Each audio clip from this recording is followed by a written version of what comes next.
បងសួ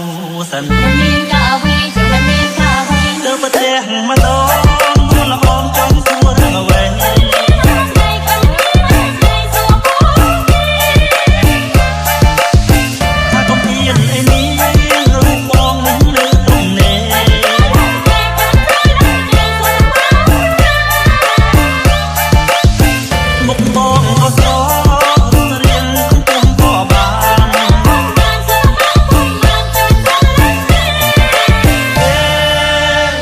ក្រមុំហឺហា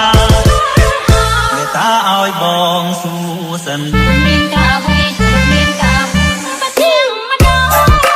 បងសួររឿងអ្វីបងមិនហ៊ានហាស្ដីបងមិនហ៊ានហាស្ដីសួរអូនទេ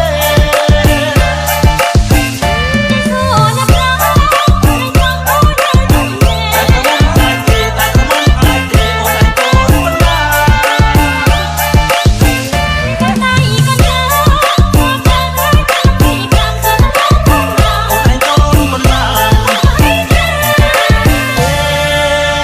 ក្រមុំហឺហា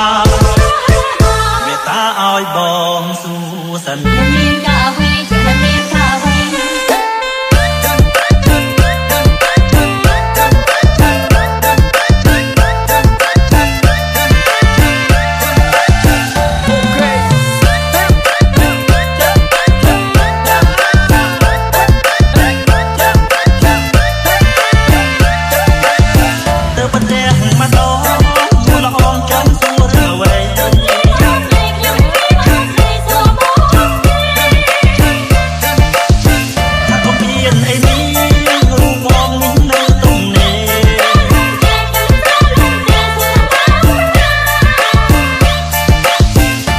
បងក៏សោ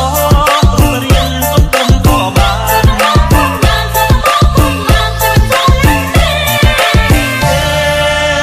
នៅក្រមុំហឺហាមេត្តាឲ្យបងសួសិន